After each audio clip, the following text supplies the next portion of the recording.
Good afternoon, one and all. It's our honor to have with us today some of the distinguished minds in the field of semiconductors and VLSI. Their groundbreaking work and expertise have significantly impacted the industry, and we are thrilled to have them share their insight with us. Let me introduce about them. Mr. Satish Ainampudi is currently heading operations for Quick Core Technologies. He is seasoned professional, close to 3 decades of experience in various capacities in semiconductors, communications, and IT infrastructure domains. Welcome, sir. Dr. Krishnakant is currently the CTO of Muscat Labs, a VLSI edutech startup. He worked with several semiconductor companies like Qualcomm, Logic, and Texas Instruments, leading several R&D teams. His research interests includes the high-performance sensors and sensor interfaces, analog mixed signal IC design, and system architecture for consumer and automotive semiconductor markets. He is an IEEE senior member, associate editor for also, he is the adjunct faculty at IIT Hyderabad and Digital University Kerala. Welcome you, sir. J. Srinivas Raju, a passionate leader with over 24 years of extensive background spread across the global automotive semicon, telecom, e-governance, education and talent development and AVGC sector.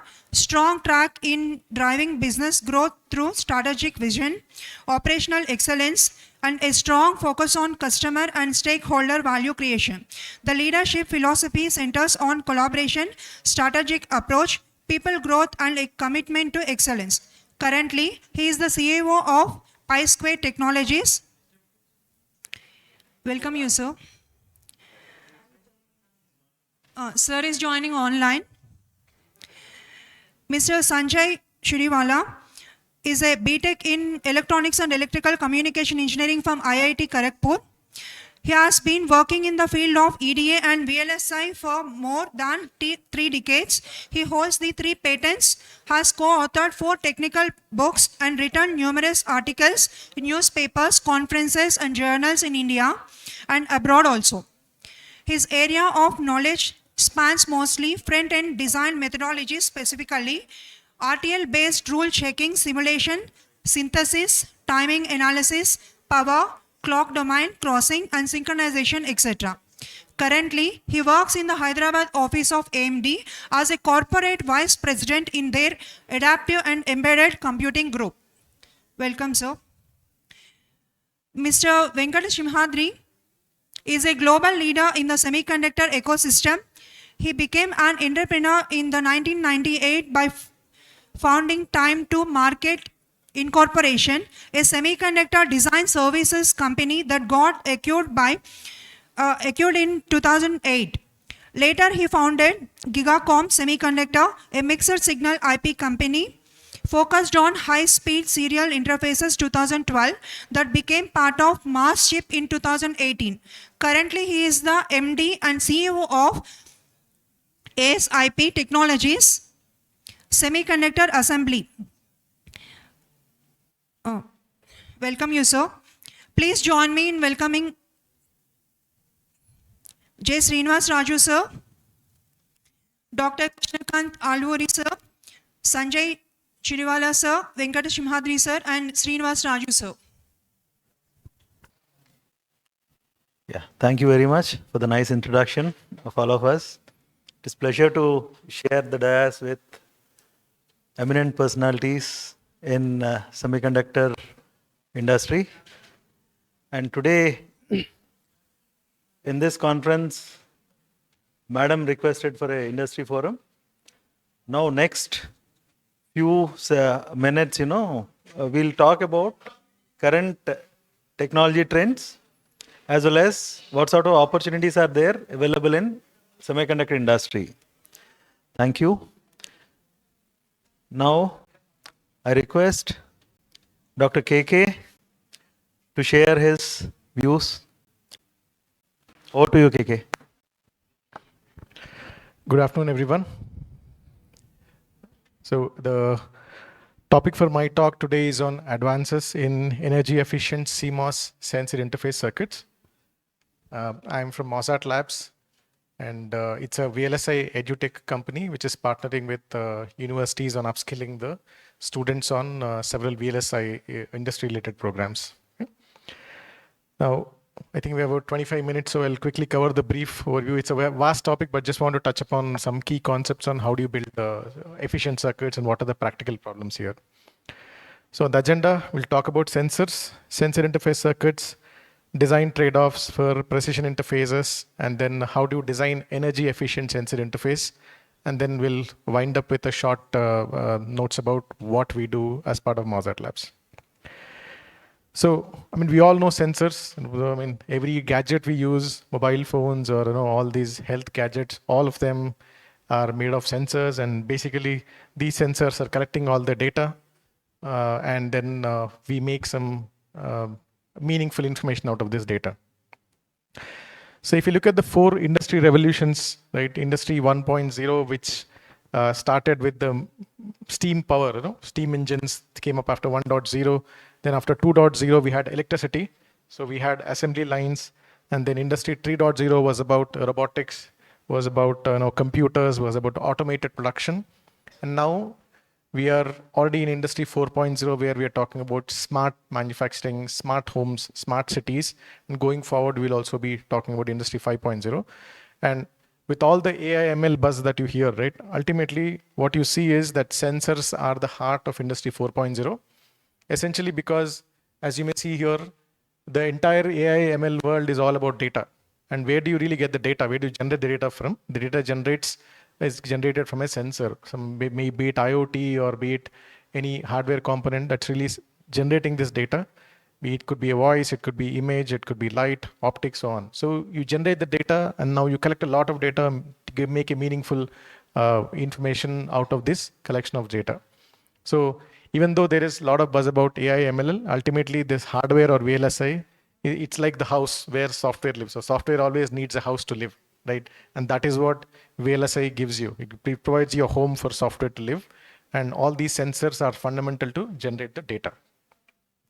Now, a typical sensor interface circuit, if you look at any sensor interface, starts with a sensor element itself. It could be, you can see a typical electrical equivalent of a sensor. It could be a capacitor sensor or a resistive sensor or optical sensor or a current sensor. So all of these have a basic sense element, which is converting a physical quantity into an electrical quantity. So if you want a temperature sensor, right, you convert the temperature into a voltage using, let's say, a bipolar, or temperature into a change in resistance. If you want a pressure sensor, you're converting the change in pressure into change in capacitance, right? Ultimately, the job of a sensor is to convert a physical quantity of interest into an electrical quantity. So you need an electrical model of the sensor.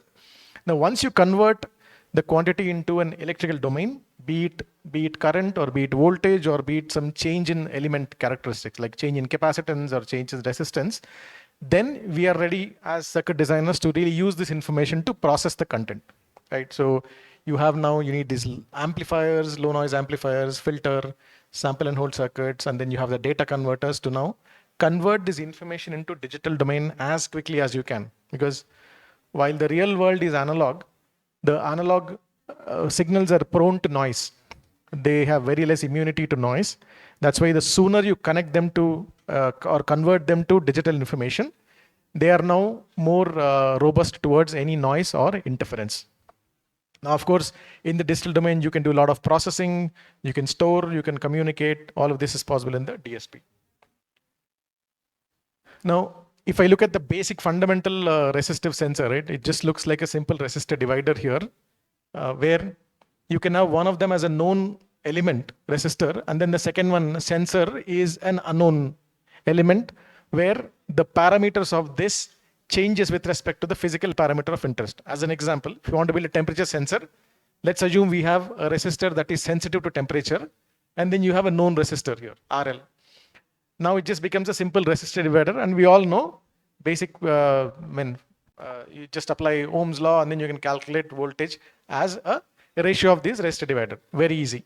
Now, from this point on, you've also seen this Wheatstone bridge where you have these differential elements, several elements that are connected and then one of them being a sense element, you generate a voltage that is proportional to change in this. So all these are easy circuits. Now what happens when you pick this and then apply a practical industry problem, right? What happens in a practical industry environment, in a real life environment, is that you have power supply noise. There nothing comes for free. The environment is all noisy. So there's power supply noise, there's resistor temperature coefficient, there are thermal noise that comes from resistors, there is ground noise, you have resistor mismatch, and of course, you have a trade-off in terms of power dissipation. So even a simple resistive divider, designing this practically in the real environment, you have to worry about all of these parameters, right? So which is what makes the practical design of this pretty interesting and a bit more challenging. Okay, next, capacitive sensors, the way you build these sensors. In fact, which are the most common capacitive sensors that we all use in our daily lives? Yes? We all use in our everyday, we're using capacitive sensors every day. Even now you have in your hand. Mobile phones, a touch screen, right? Your touch screen is a capacitive sensor. Based on where you are pressing, you actually have there's a change in capacitance which is sensed by the engine in the background. So it's basically like two plates that are separated by distance, and we have learned from our physics that capacitance is epsilon naught A by D, right? You change the distance, you are able to now change the capacitance. So it's very easy to build a pressure sensor using such type of elements, right? In a miniaturized version of this, you can now have couple metal plates as a parallel plate combo interface in the integrated circuit level, where some in the MEMS, I mean, if you go down to a MEMS version, right, you can have a stator part and then a rotor part.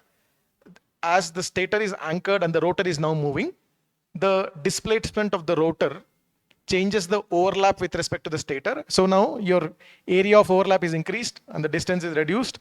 So the capacitance is changing. So in a miniaturized version of the same thing, you can now sense the change in capacitance and then go ahead with your processing. Then you also have current sensing front ends, all the optical sensors. You have in your smartphones, you have these ambient light sensors. So if you go to a bright sunlight, automatically the display brightens, right? Yes or no? Correct? And when you go into a dark room, the display intensity reduces because you want to save power. All this is done by an optical sensor that's there in your phone, which is detecting the environment ambient light and is able to adapt the intensity of your display. So these optical sensors, fundamentally the sensing element is called as a photodiode. So where you are converting light, which is what you want to sense, into a current. That's the job of a photodiode. Now, once you have this component or the current available, then based on the amount of current that's generated, you can go back and calculate the intensity of the light that's generated. And that's how the intelligence inside your mobile phones are able to detect if you're in a bright environment or a darker environment, and then adjust the display accordingly, right? And there are many ways of building a current sense. So easiest way to build a current sense, the front end is, from Ohm's law, if a current passes through a resistor, what happens to the voltage? V is equal to I into R, a known resistor. So you can measure the voltage and then you can back calculate your current. So apply the same principle here. You have an interconnect where the DUT is like a current sensor. And that goes through an op-amp into a feedback element. And the reason why you need op-amp is because you want to have a biased input here. The op-amp needs to work properly. So, and because you cannot have the current into the gate of the amplifier, so the I-in should completely go to the feedback element. Thereby, the V-out that is generated is directly proportional to the current into the feedback element. And you can generate many flavors of this feedback element. It can be a simple resistor, it can be a capacitor, it can be also a pseudo resistor using MOS switches. So all of this will give you a output voltage that is proportional to your input current. So this is how you can start building your sensor elements.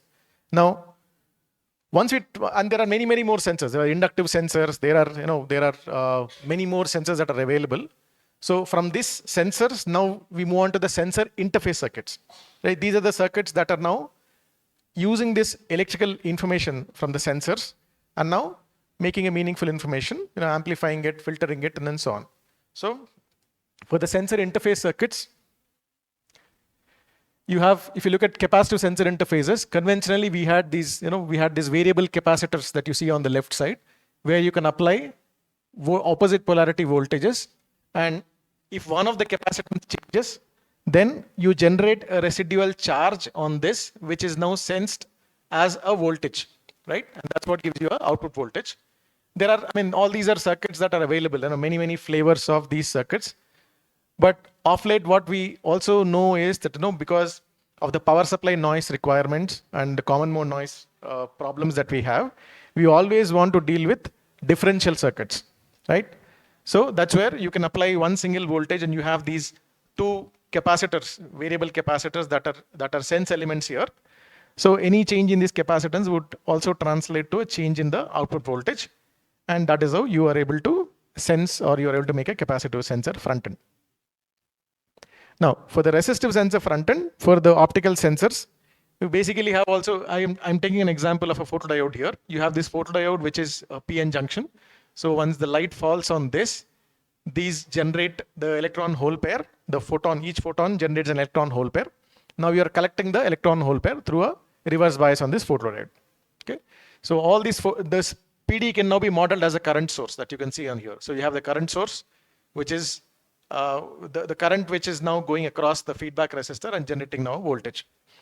Now, while this sounds very trivial and straightforward, what you always have is that all of these junctions, the photodiode junction always has a capacitance, a depletion capacitance. So this means not only do you have a current source, a resistor, but you also have a big capacitor that's connected on the virtual ground of the op-amp. Now here is where the fun starts.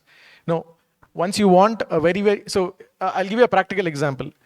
Let's say if you have seen the mobile phones like 7-8 years back, right? You would have had a big notch on the top, Samsung S6, S4 models, those of you if you've seen. So you had a white putty on the top where you had a lot of space for these sensors to put. Now, because of the user requirements, we want the entire body to be a screen, right? You want the entire display to act like a screen and not to really have notch somewhere and so on. That's the user requirement. Now, as users, once we want the entire body to be a screen, the amount of light that is getting into the sensor, which is below the screen, is reducing now, right? Because you now have a screen. These are the TFT screens where you have all these metal layers which are not allowing a lot of light to come through. So that means that the signal that is generated on this sensor is reducing. So to get the same voltage, now what you now need to do is to blow up this resistor. This R needs to go up to generate the same amount of voltage information. Now once the R goes up, you also see that the R and C now form a pole. So now go back to your control loop theory, right? You have one pole from the op-amp, another pole coming from the RC filter outside. Now you have a two-pole system, and which is prone to be unstable. So you can see that how sensor front ends, we are able to correlate all your control loop theory concepts, the stability concepts into this, and this is what brings a challenge. The maximum transimpedance gain is now limited by stability and noise. Okay, so now about the design trade-offs and precision interfaces. First challenge is that as we go down to a supply voltage, right? From digital circuit side, we want to go down on the supply voltage because it just helps us to build transistors in lower technology nodes. But this lower supply voltage actually creates a lot of problems for analog circuits. You have threshold voltage of MOS transistors which don't scale as much. Then you have noise in currents. Then the speed goes down. Switches are bad, and the reduced transistor driving capability also inhibits your performance, right? So what we need to understand is that lower voltage does not improve the signal to noise ratio of analog circuits because you have lesser signal now. So you have to push the noise floor lower. So this means lower supply voltage does not lead to a power saving for analog circuits, especially for this sensor interfaces, which is what we need to keep in mind. Next challenge is the integrated circuit variations. So there are these process variations, threshold, channel length, interconnect dimensions, all of these needs means that we have to design circuits across the entire gamut of the process variation, worst, speed process, slow, fast, where the threshold voltages are higher or lower than the typical value. In addition, based on the environment and the application, you can have voltage supply, voltage varying, and also you can have your temperature varying, whether it's a commercial or an industry or in a military range. So the circuit needs to work at these extreme temperatures, and the design needs to take care of this as well. Last but not very important thing that is also neglected is the wear out. So do transistors age like human beings? Yes or no? Yes, of course. So if you have bought a new phone, right? The day when you buy your new phone, when you unpack it, the battery looks cool, the touch screens are great, battery life is great. Then eventually after 2 years, you start seeing that, the touch screens are not so responsive. The batteries don't, drain out quickly, and then so on. So really, transistors age like human beings, right? And the reason for that is also because of a lot of these hot carrier injection effects, the NBTI, negative bias temperature instability, time-dependent dielectric breakdown. All of this leads to a degradation in threshold voltage over time. And this is what needs to be considered in your design as well. The aging effect of the transistors needs to be accounted for in your design while you're designing the circuits. So basically nothing is constant in an IC in absolute terms, but two transistors under similar conditions behave similarly. So this is what is used by all the analog circuit designers to really build circuits.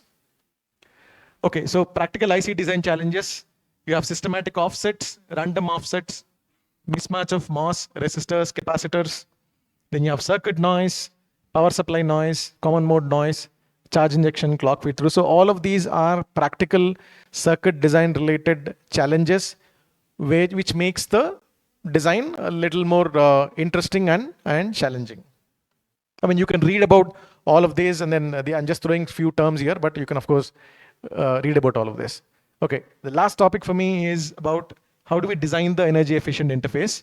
First, look from the application level. Whatever needs to be turned on, only keep that on. And then whatever needs to be turned off or whatever can be turned off, switch them off. So this means when you design a power supply concept, you can have, if you have multiple applications like a microprocessor or a camera module or LCD panel or any other processor, you can have multiple power supplies which can be controlled independently so that a particular application can be turned off, a particular module can be turned off when it is not needed. So also common sense, right? Turn off when it is not in need. So that's the basic mantra of an energy efficient interface.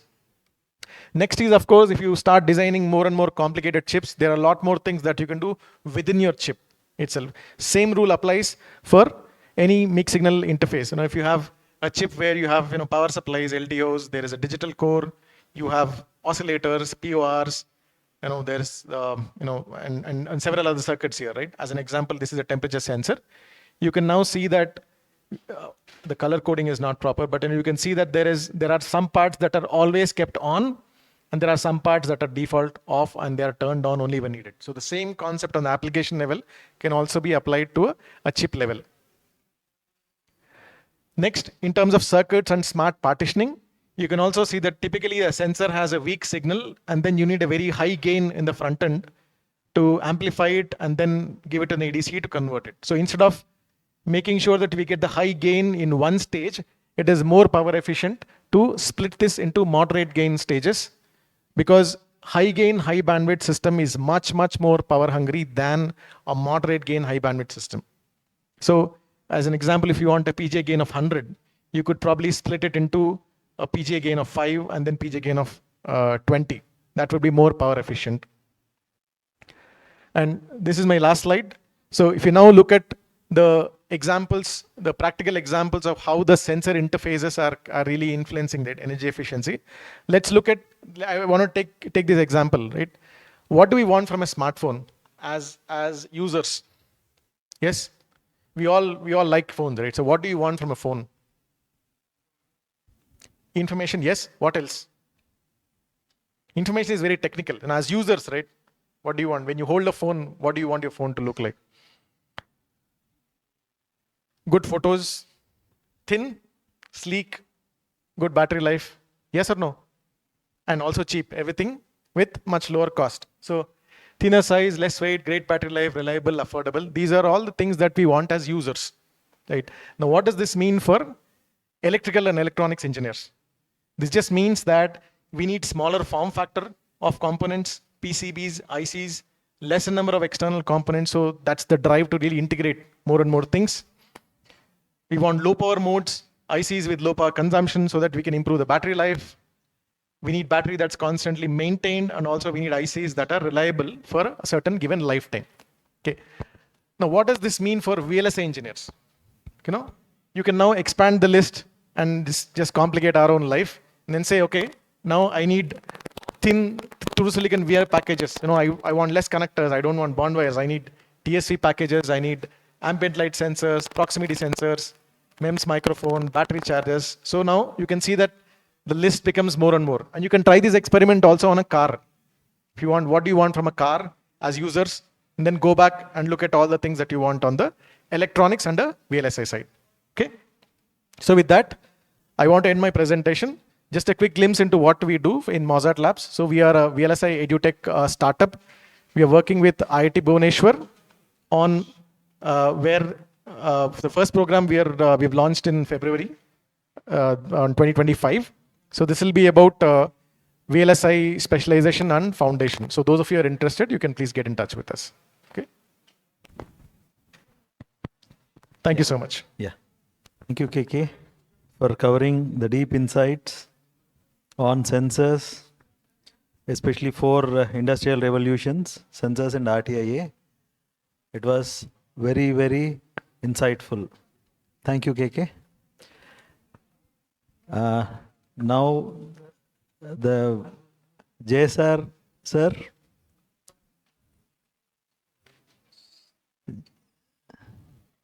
JSR, sir. Right. Yeah, very good afternoon to all of you. When Satish spoke to me, I said, what topic? And then he said, why don't we talk more on the automotive? I think that's when I thought we'll generally give an overview on various trends in automotive. I think that's been our core area of expertise on what we guys do at Pi Square. So hope you all can see my screen. I think you all can see my screen. I think I see, earlier if you look at electronics and software or embedded systems is predominantly in consumer appliances to handheld devices, the mobiles to industrial automation. I think today anybody who talk about embedded, I think one of the biggest market for all of them is automotive. So probably in the next 15 minutes or so, let's deep dive into the trends in the automotive industry. How big is this market before we get into details is just to give you some numbers in that perspective. Okay, so numbers in that perspective is the global automotive industry currently is about $3.5 trillion. And that's going to grow in the next 9-10 years to about $6.87 trillion. I think that's huge. In a sense, compared to other industry segments, I think automotive is one of the fastest growing industry segments. And there are certain technology trends that are basically driving, this adoption. So in the interest of time, I'm going to go a little fast, but I think we can hold on any questions at the end.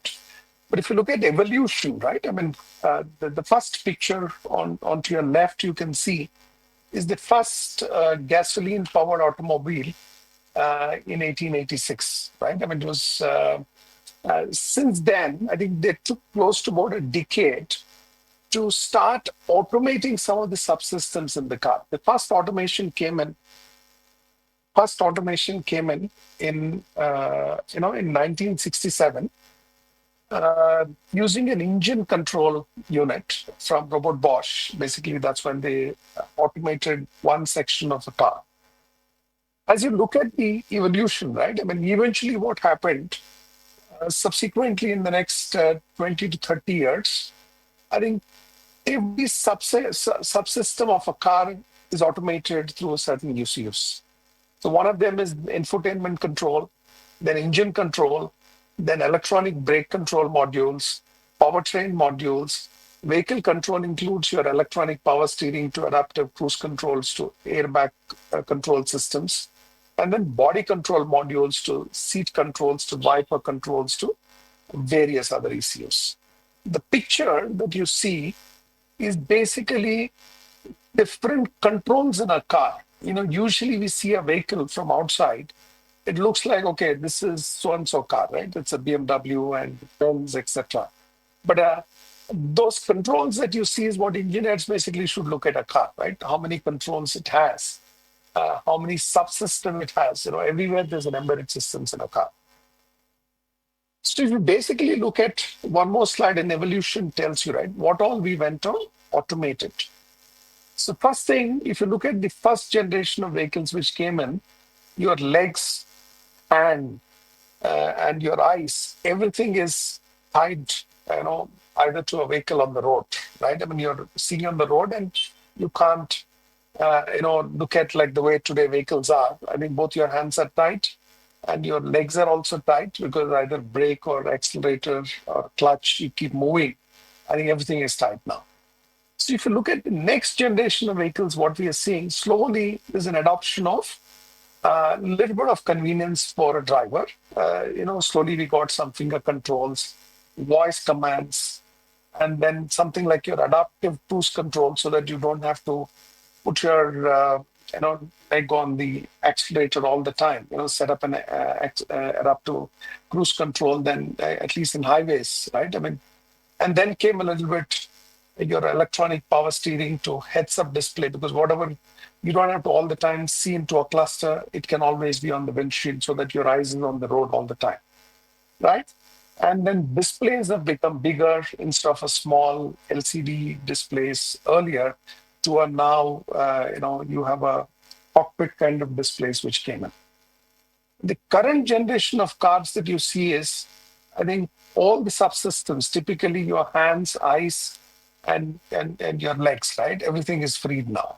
So you can just sit in a car and go from a point A to point B destination. I think vehicle will take you the current autonomous vehicles that you see. I think all this took probably about, what probably happened in the last 100 plus years or, evolution of vehicle. A lot of things are going to change in the next 15, 20 years. Okay. So at least, at the industry level, people talk about 4 developments, major developments, that you call it as CASE, C-A-S-E. So what do we mean by cases? C is connected vehicles. A is active safety or autonomous vehicles, right? I mean, to start with, there are different levels. I will discuss in the subsequent slides. So active safety to autonomous driverless cars, intelligent driving systems. And shared mobility, typically what we mean by is you own a car and then the car will drop you in the office and go back like Uber taxi on its own. And till you finish your work in the evening, it'll also earn money for you, right? So shared mobility is, one of the big things that people are betting on instead of individual consumers buying, everybody buying cars. Next is another revolution that we're predominantly seeing is moving from ICE engines to either your PHEVs or your BEVs. Electric vehicles is one trend that we predominantly see. And I think naturally, the alternative green energy is one area, I think, which is driving this big time. Moving into autonomous vehicles, I think to look at autonomous vehicles, think about a situation. You're in the vehicle and whatever your eyes, hands, and legs would do, I think car will take care by itself. It looks very simple. I mean, just close my eyes and vehicle will run. No. In order to build the perception around the vehicle with so much of a complexity, I think there's so many sensors that are currently being used to build a real-time perception around the vehicle. And we are talking about LiDARs, cameras, radars, and fusion of all this data, and then getting into your, high-performance compute ECU, and then which will then decide what is coming in front of you, right? So which vehicle is there? Or imagine someone crossing a road. You have to predict that, right? At least as humans, when we know, in India, we know that somebody is just standing in the corner. I know this guy may, just cross the road and you may slow down. Now imagine that scenario, vehicle automatically has to do it. There's a huge complexity. right? So that's when a lot of sensors that are being used, and more than sensors, then your AI comes into picture, and then your embedded softwares and ECUs, all that come into picture to work on that. Yeah. In order to generally, we all talk about autonomous vehicles or ADAS. Does not mean it is driverless, right? I mean, the process that starts, the process that's basically starts from your level 0, right? I mean, which was old cars, you have to constantly monitor, driver always controls all driving functions. So what are the driving functions we're talking here? Your steering control, your acceleration, your braking, and of course the speed controls that includes your powertrain, shifting your gears, etc. Right? I mean, all that is the 3-4 controls that you basically do it. And in level 0, everything is done by the driver or the user. Right? In level 1, some level of autonomy. And level 2 is where predominantly we see the new generation of vehicles which are coming in. Even the Indian vehicles like your Mahindra XUV 700 to Kia to a lot of almost you see in the next 5 years, most of the vehicles will have L2 features, which means still, of course, you have to have your hands on the steering and eyes on the road. But I think typically in certain scenarios, vehicle can drive itself, especially highway scenarios. Vehicle can drive itself. That includes your acceleration to braking to automatic emergency braking to your steering controls is all automated. But of course, it is in only certain scenarios, mostly in highway conditions. As we move forward, it can the vehicle can drive itself in the urban scenarios where the complexity is much more. I think that's where if you go to actually level 5 vehicles, you don't even have a steering. You just have to punch in the destination and then you go to that place. That's the complexity that we're talking about.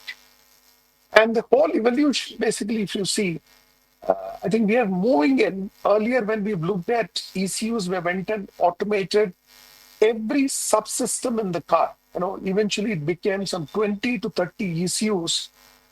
In the sense, subsystem, when I say airbag control systems are there, infotainment is there, cluster, engine controls, brake controls, powertrain controls, body controls.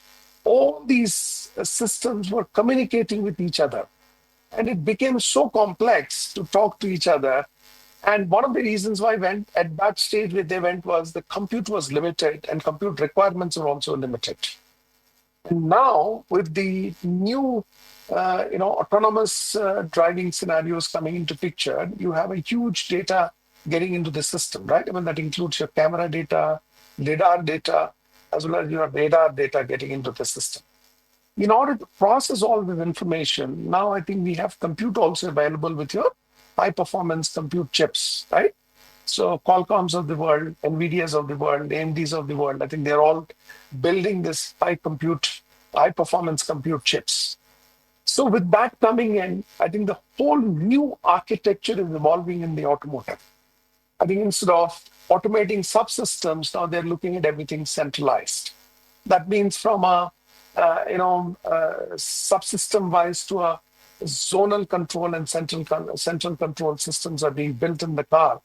And typically, like your computers or mobiles, there's an OS which is being built to drive a car, operating system. Okay, that's what is called as software-defined vehicles. So you'll have one central compute chip, and then which will have an operating system, and all the controls in the car is basically driven from that central compute unit.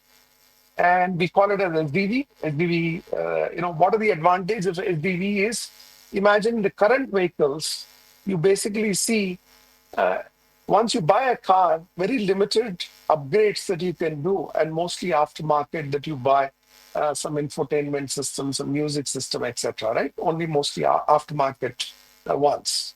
But the SDV coming in, I think even after you buy a vehicle 2 years down the line, like typically you get mobile OS updates from Android one version to another, or Apple one version to 17 to 18 or 15 to 16.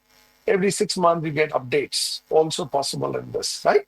And you also can subscribe to certain features in the car because since it's a software driven, I think you will see a lot of that will be like a business model for vehicles. They'll sell you cars cheaper, but at the same time, they make money on subscriptions. You can add one app and then, in the car. And that's where I think eventually most of these auto companies are going to make money. Okay. And this brings in a huge opportunity for all the engineers worldwide. I think everybody are trying to figure out and stabilize this SDV platforms. Not all of them had a great headway.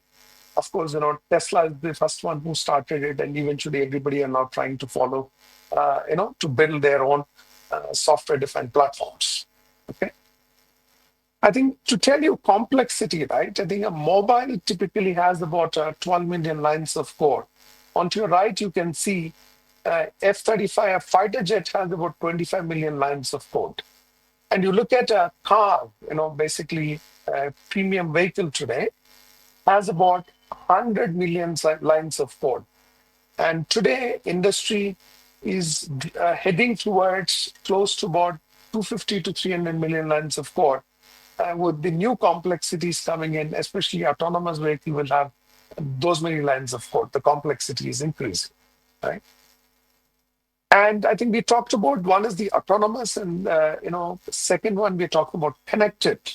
I think your vehicle is going to be connected to so many things. Your insurance companies talking to your vehicle, trying to see your driving behavior, and you will not be surprised tomorrow to go for an insurance renewal.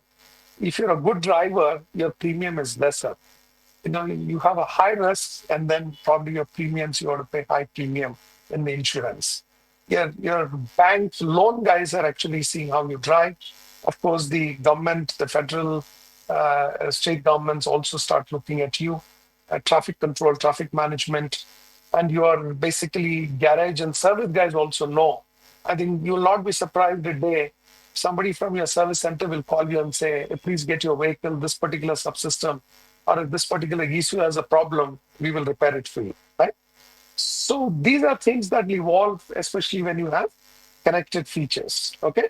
If your vehicle breaks down, imagine a towing company will call you and say, I know you're at so-and-so location, I'm coming in next 10 minutes to help you, right?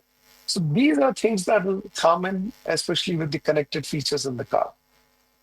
Another interesting development is your electrification. That means you will see more and more EVs getting into market.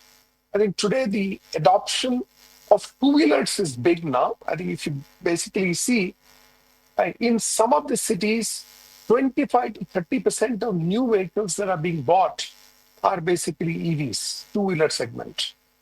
And naturally, the expectation is that I think a similar kind of demand will be there for four-wheelers once the infrastructure gets built. Because the challenge is charging infrastructure is still not there, right? I mean, it's like an egg and chicken story. You have more vehicles, then you can set up a charging infrastructure. Unless there is a charging infrastructure, people don't buy vehicles, right? How do you crack that? I think there are a lot of things that they're doing. I think, in fact, we are also building an EV charging infrastructure at Pi Square.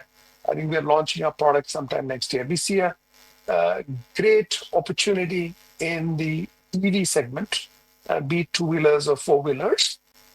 And I think obviously your cost of ownership also will come down due to economies of scale. As more and more people buy, I think your EV costs also come down, right?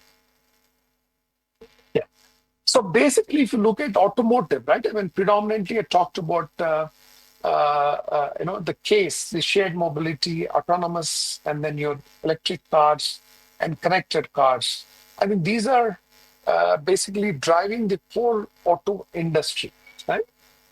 And on top of it, I think if you basically look at automotive, compliances are very, very tough, right? I mean, you can't simply just write a piece of code and make it work. No, it has to meet your quality, software quality standards. It also, you have to ensure that whatever code you write is functionally safe, your systems are functionally safe. There's a redundant mechanism. Imagine when you're cruising at a speed of 100, if your brake fails, what happens? I think even all those scenarios has to be taken into account. Imagine if you're mobile, right? I mean, you're on a call, your mobile doesn't work, you can restart and still start using it. Car doesn't work that way, right?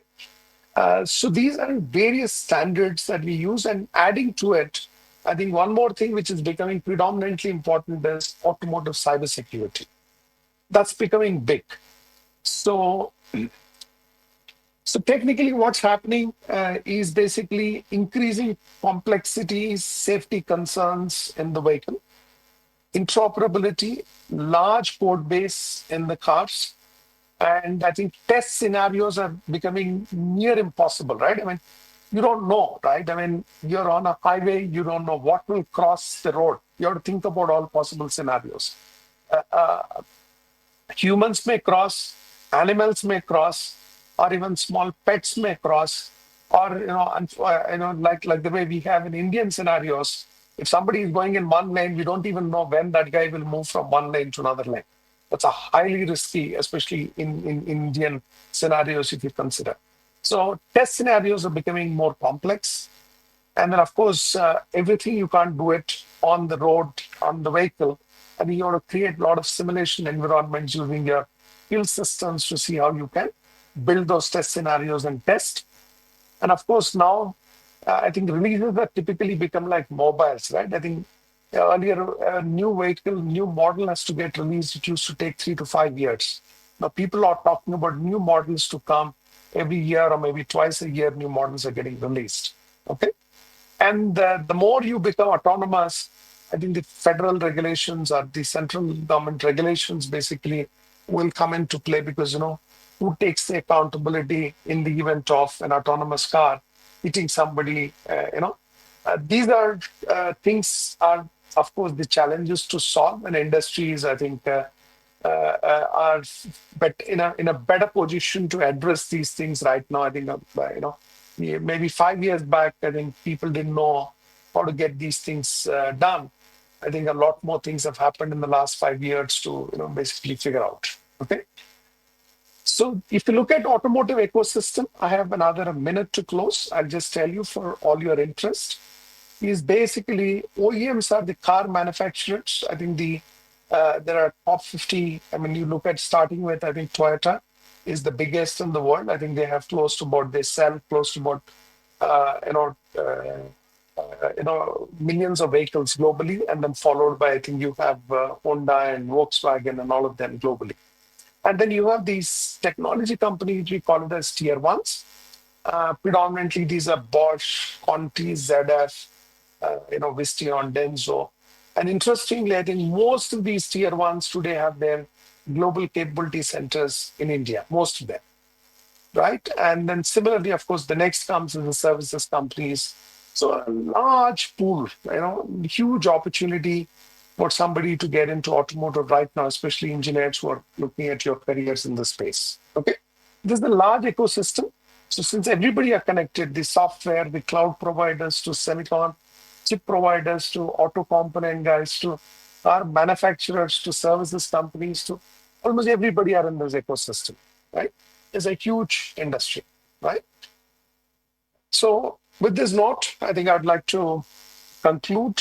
I don't know if any questions, otherwise I understand we have a limitation. So N- Nice, nice, insightful, information about automotive industry and technology trends in automotive industry. Thank you so much for the valuable time, sir. Have a great evening, sir. thank you. Thanks, Satish. Thank you. Your address, next 15 minutes. Hello. So I'm assuming this is okay. Seated is okay, right? I don't have any slides prepared. I have just my notes, typical engineering style work kind of thing. Okay. So Satish Garu told me to talk a little bit about from career perspective for VLSI sector.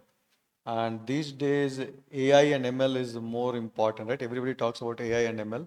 So we agreed to talk about career perspective from VLSI, from career opportunities from VLSI perspective in the AI and ML area.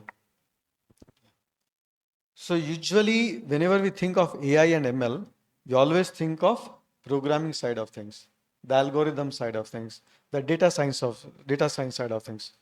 Very rarely somebody talks about the VLSI side of things. Okay. So let me explain a little bit on how VLSI is the heart of AI or ML. Okay. Before that, anybody familiar with a term called AI winter? Anybody familiar with this term, AI winter? Sorry? Yeah, artificial intelligence winter, but what does that mean? Anybody familiar with that term? AI winter? Okay. So a lot of English language, right? Winter usually means things are dry, and summer means warm, nice kind of thing. Okay. So AI is not new. Okay. I graduated in 1993, and at that time, some of the cool cats of our college, right? The guys who were very, very cool guys, very brilliant guys, they were working on AI at that time. Okay, 1993.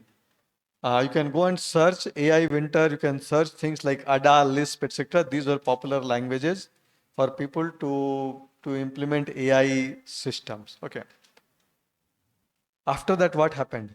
The whole thing died down, right? Nobody talked about AI. So that's what was AI winter. The way people are talking about AI now, that's how people used to talk about AI in early 90s. Okay. Then everything died down. This time AI is still, people are still pursuing, people have a lot of hope. So what happened? Why did AI die down then and is working now? Okay.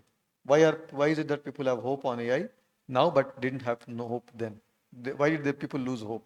Okay. Compute power, right, sir? Some exactly right. Hardware support or compute power, right? The hardware compute power is now available, which is enabling AI, which was missing at that time. Okay. So I'm mentioning this only to explain the importance of hardware compute power. Okay.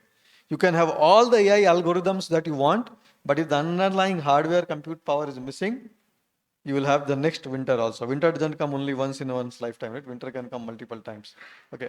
So for AI to really see its life, really see its full potential, okay, the hardware portion of it is very, very important. So now let's look at a little bit of what do we mean by some of the hardware portions, right? What we call AI as a very common language, AI, artificial intelligence, machine learning, okay. If you go slightly deeper into it, there are many variants, okay. And depending on how you cut and slice, you can see different variants, okay. The simplest, and each variant will have its own requirement, okay. So the simplest way to cut it could be say training versus inference. Okay. When you are talking about AI application, are you talking about training or are you talking about inference? And both of them will have different requirements. Okay. For example, when you are talking about training, you do the training on a large set of data. Okay. But training need not be real time. You can do the training in an offline mode. Collect all the data, send it somewhere where the training happens, get the trained model, and then you go into something called inference. Okay. Inference happens real time. Okay. But on lesser amount of data. One frame at a time. Okay. So the requirements on training and requirements on inference are very, very different. Okay. Training, large amount of data, non-real time, offline mode. Inference, small amount of data at a given time, but real time. Okay. JSR Garu talked a little bit about vehicle and autonomous driving. Okay. So you are driving, you see something, you have to infer at that time. The object on the road, is that a stone or is that a plastic packet? Okay. That has to happen real time, right at that time. Okay. You cannot send that data to the cloud and then take its own time and then come back. By then, the vehicle would have hit whoever it has to hit, right? So the requirement for training and the inference could be different. If we slice the AI world differently, we can think of something called cloud or data center. We can think of something called edge. We can think of something called endpoint. So when you talk about cloud and data center, once again, you are talking about a huge amount of data and application. There, the need is very heavy duty compute, lot of compute, continuous compute. Okay. The power requirements are very, very high, but then there are dedicated power lines done for data centers. Okay. So even though power requirements are high, you can assume that you will be able to supply that much amount of power. Okay. We are talking about dedicated power plants, dedicated mini power plants just for individual data. One data center, one dedicated power plant. Okay. So power requirements are high, but you can assume that the power supply will be available. Or you could go to an edge kind of application where the immediate compute is more important rather than a huge amount of compute. And car is an example of edge kind of application. The way edge applications work is they will do the immediate compute right away, and then aggregated data can be sent to the cloud. Okay. So you need immediate low duty compute and data transmission capability. Okay. Then you talk about endpoint application. Endpoint applications are things like, for example, some of you might be reading on newspaper, AI laptop, right? So AI laptop is an endpoint application.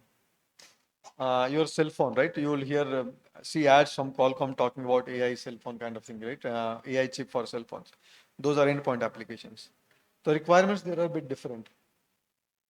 When you talk about endpoint applications,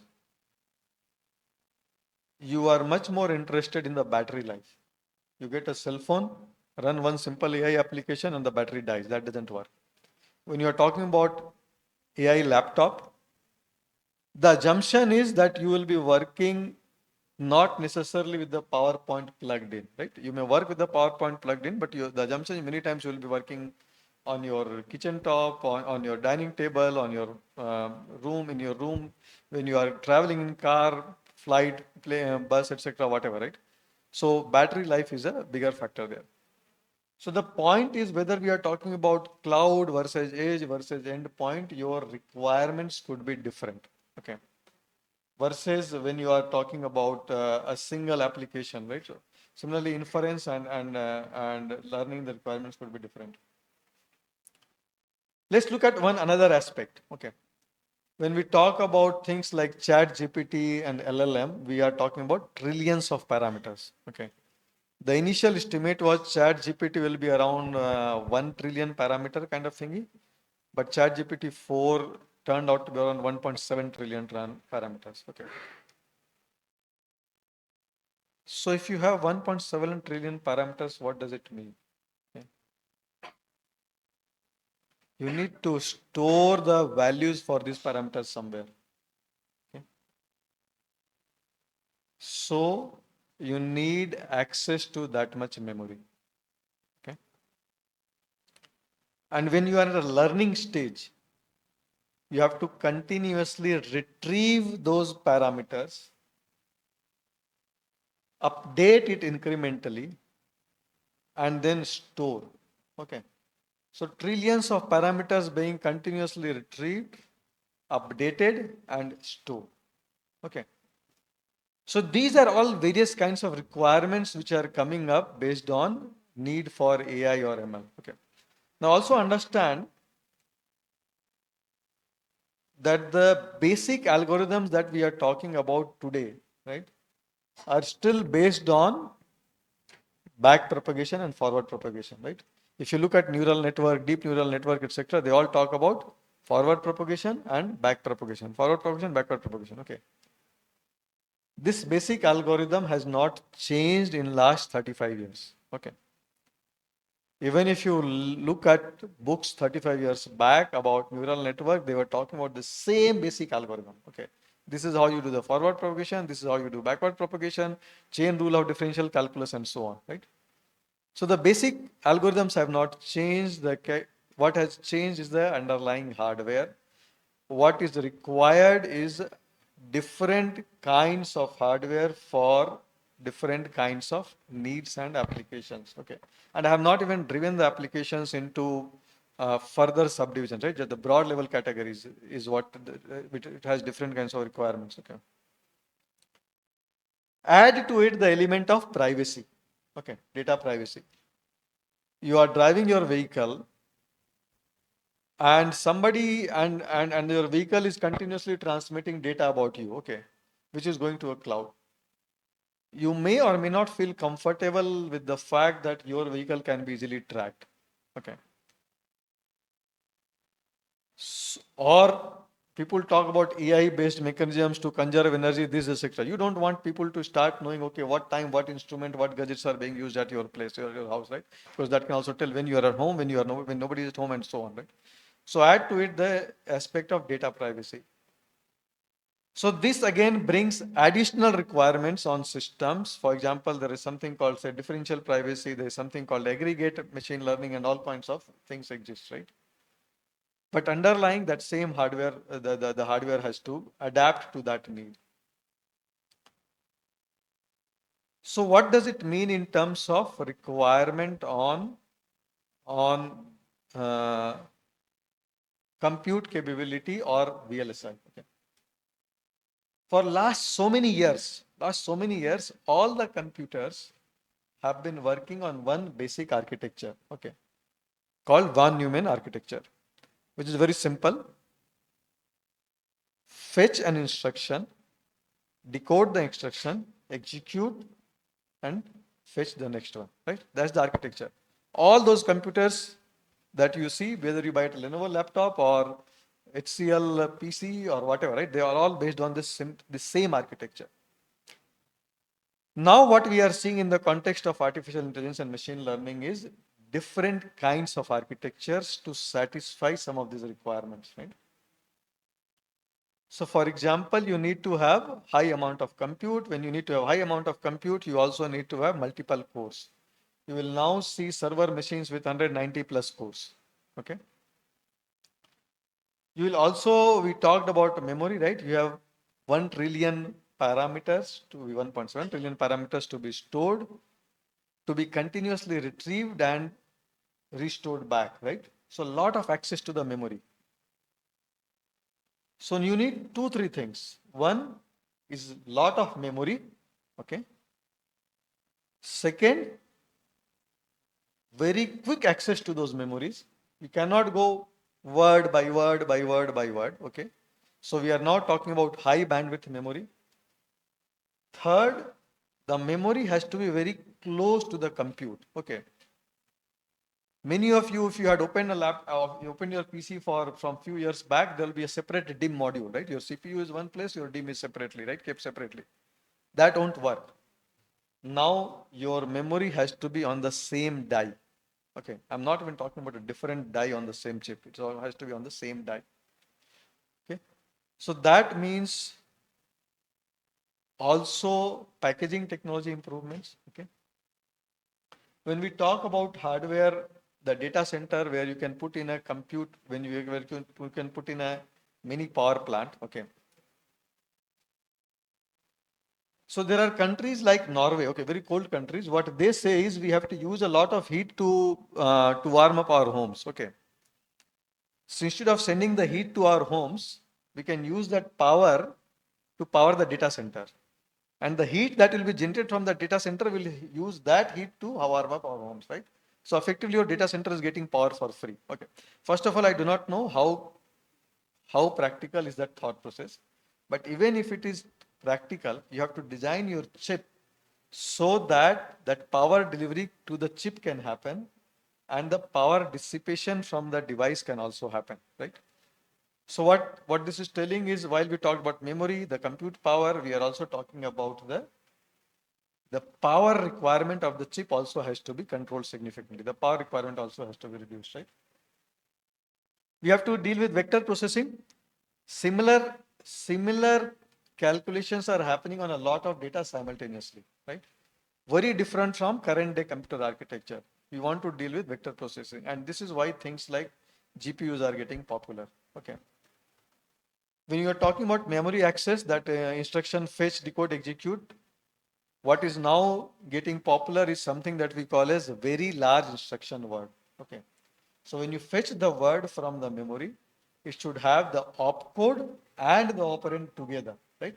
In one go, you access everything. Okay. So then you talk about floating point operations, right? We are talking about teraops kind of thing. Okay. So net where I am going is with at the heart of all these AI ML things, you need very high compute power and importantly, a very different kind of architecture and more importantly, not a single architecture. There's no single architecture that will work for all possible kinds of AI and ML loads. Depending on the load, you need different kind of compute power. And to explain this, right, to explain the importance of this, anybody heard of something called Frontier or El Capitan? Okay. El Capitan is today the most powerful computer of the world. Okay. The most powerful computer of the world is El Capitan, which became the most powerful computer just about, I think, a month back. Prior to El Capitan, the most powerful computer was Frontier. Okay. We are talking about the most powerful computers, okay, of the world. Even they involve multiple compute units with different architectures.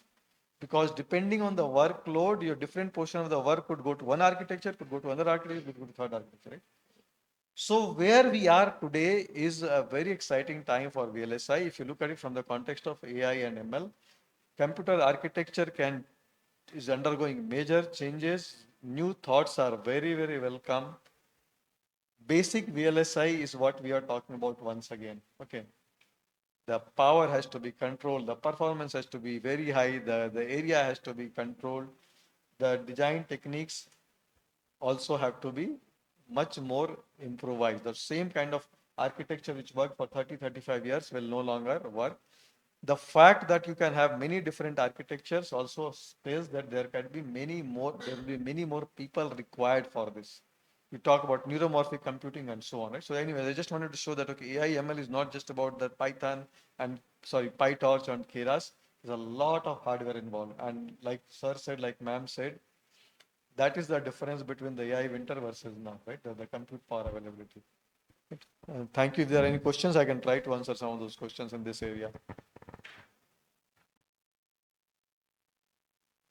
Okay, thank you. Thank you, Sanjay ji, for the deep insights. AI on VLSI front. Thank you so much. Venkatasimadri sir joined online. Good evening, Venkata sir. Yeah, good evening, sir. Good evening. Good evening. Yeah. Can you hear me? Yeah, yes, we are able to hear you, sir. Yes, yes, yes.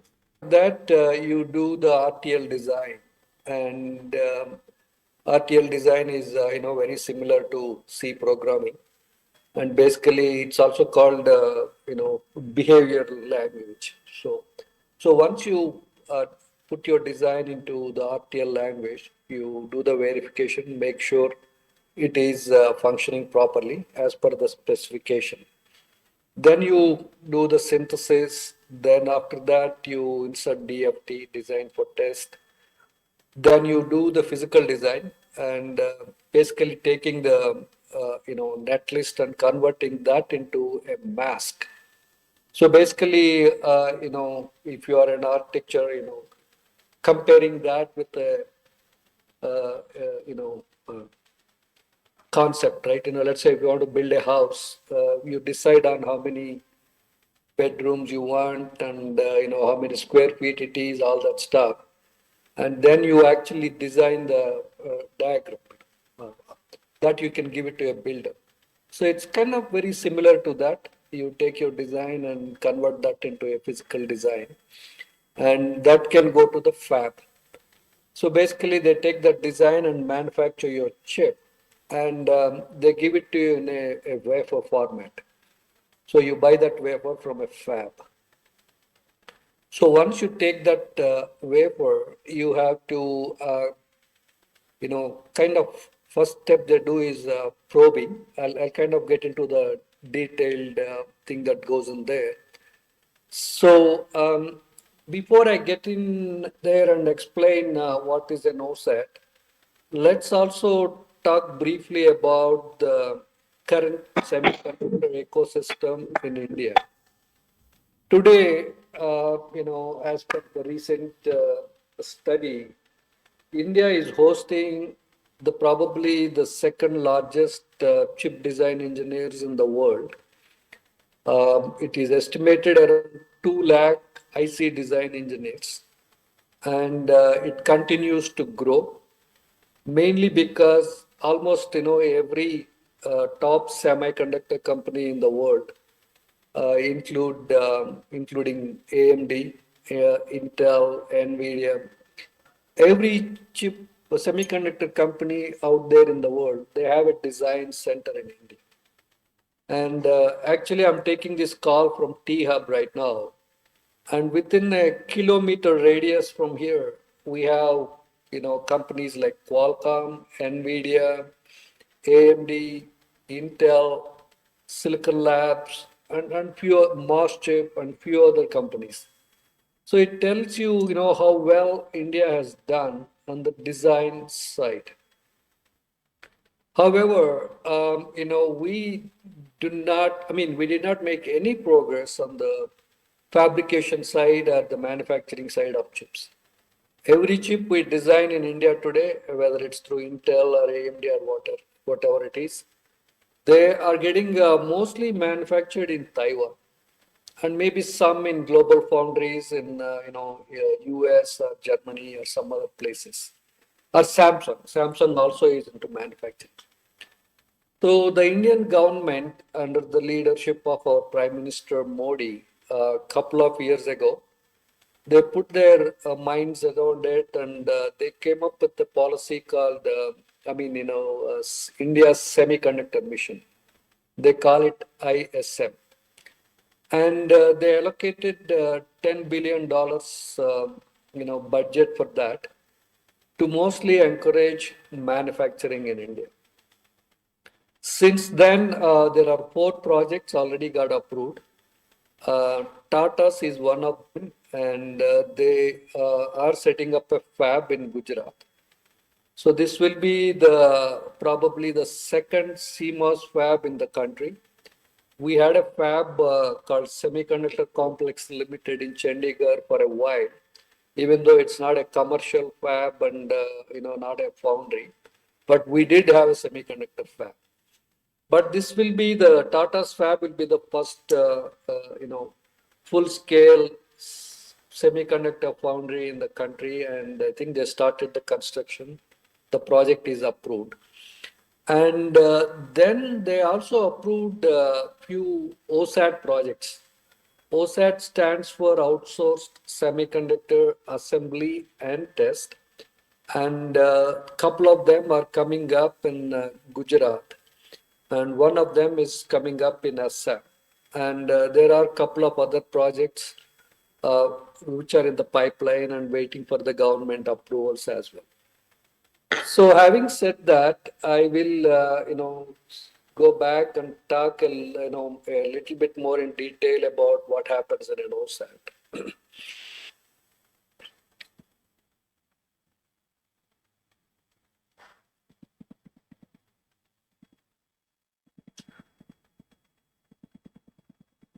These are all the previous steps. Okay. So this is what I'm talking about.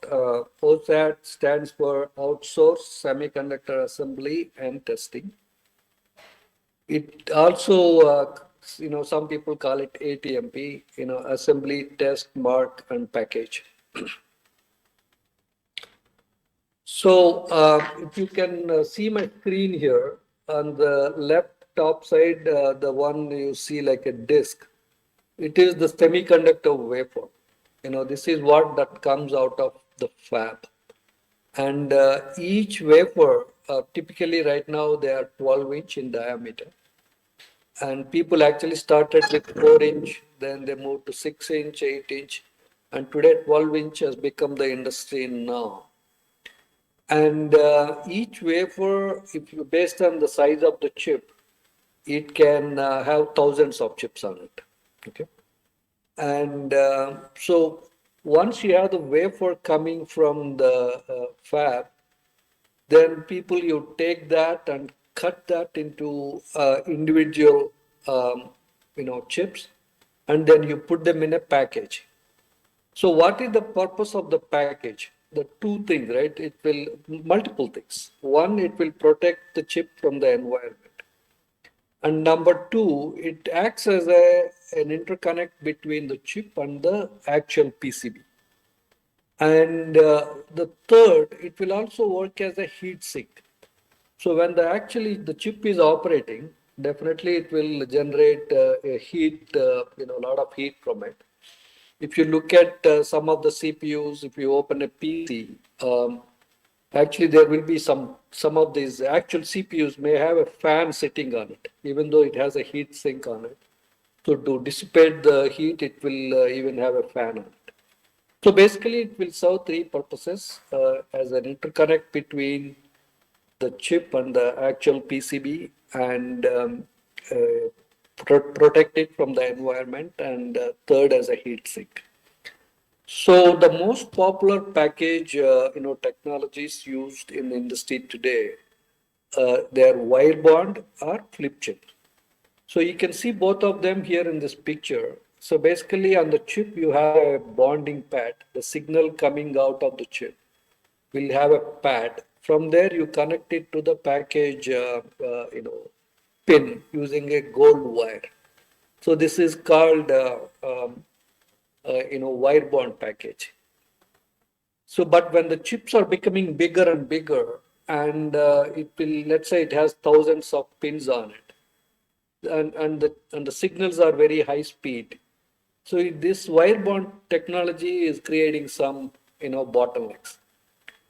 Then the people came out with this flip chip technology. So basically, you create a mini PCB type of a thing. On one side, it will connect to the die, the actual chip, and the other side, it will connect to the board. So this is called flip chip technology. So what really happens in an OSAT? So once the wafer comes, the first thing you do is the wafer level test. So basically, even before packaging it, you use a probe card to send the test patterns into each chip and see whether it's really functioning or not. Because you don't want to take a defective chip and package and test, and waste your money and time on that. So what this thing, the wafer level test does is it will, probe each chip, and if it sees any defective chips, it will put a mark on it. And then you take that wafer and you dice it into individual chips. Basically, there will be, you put it on a lathe type of a machine, and there will be a, diamond wheel going and cutting that wafer into individual chips. Then you put it in a package, and then you do the final step again. So why do you do the final test? You may ask, we already, did the wafer level testing. So, but during the packaging, you might also create some defects. So that's the reason you do a final test, and then you send the chip to wherever, the actual assembly is happening. So that is the, that's what exactly happens in an OSAT. And so this flow chart gives you a very detailed, flow, what I just explained. And I will not repeat that one more time, but these are the multiple steps it goes through. Yeah.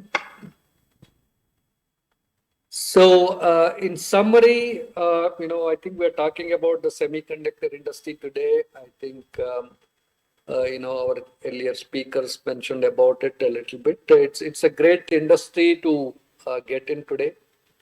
For anybody with an electronics degree, there are multiple job opportunities, all the way from RTL design, RTL verification. These are all the typical job titles you find in the industry. And now the government, with the government support, we are also opening jobs in the manufacturing sector as well. With that, I stop right here and see if anybody has any questions I can address. Thank you, sir. Thank you, Venkata, sir, for the nice insights on OSAT. Thank you so much. Now I request Padma Sai, madam. Thank you, sir, for we missed your presence at our college. My sincere apologies one more time. It was a small miscommunication, and next time I promise to be there. And thanks once again for inviting me and making me part of this initiative here. Okay, thank you, sir. We want to see you in our campus so that physically many more young generation will inspired by your words. Thank you so much. Thank you, sir. So now it's a privilege and honor to introduce KVS Harigaru. Professor KVS Harigaru done his PhD from UC San Diego 1990, has been with the Department of ECE IISc Bangalore since 1992. Currently is a professor and coordinates the activities of Statistical Signal Processing Laboratory. He has been visiting faculty at Stanford University, KTH, Stockholm. His research interests include statistical signal processing, sparse signal processing, array signal processing, machine learning with applications to MIMO wireless communication systems, radar and navigation systems, autonomous systems, assistive technologies for the elderly, MRI systems, and neuroscience. He is the editor-in-charge Electrical Sciences of Sadhana and fellow of IEEE and INAE. And Sir also director, Center for Brain Research at IISc Bangalore, and also one of the senior member and contester for president election for IEEE Signal Processing Society, which is coming shortly. It is very happy and honor to welcome Professor Hari sir to deliver valedictory address. Thank you, sir. Thank you very much, Professor Padma Sai. Good afternoon, everybody. Very happy to be here. I wish I was in person, but hopefully next time.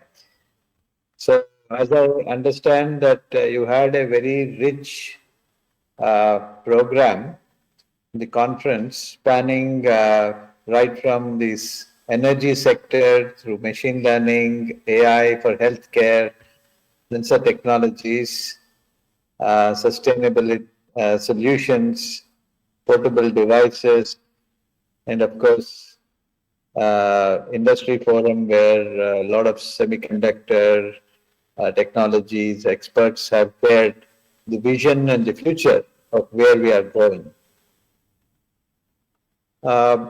In a valedictory session, I believe that my remarks would be basically trying to summarize the various contributions and in the conference. And I think what I see here is that all attendees who have been part of this wonderful conference, which spans several topics and areas, would be enriched by the presentations of experts. Now, going forward, it is very clear that we need to look at systems approach to solving our problems. All solutions are no longer unidisciplinary, but actually a multidisciplinary approach is needed for us to build very robust, secure systems. That means that we need to look at the problem in the form of a team where the members of a team have different strengths, the members of the team need to recognize the strengths of each member and respect their knowledge, and together design and solve a complex problem. And what is important is to design the system, it requires multiple disciplines and a lot of engineering trade-offs. The difference between engineering and let's say mathematics is mathematics does not allow imprecision, but we can do approximations which are sound.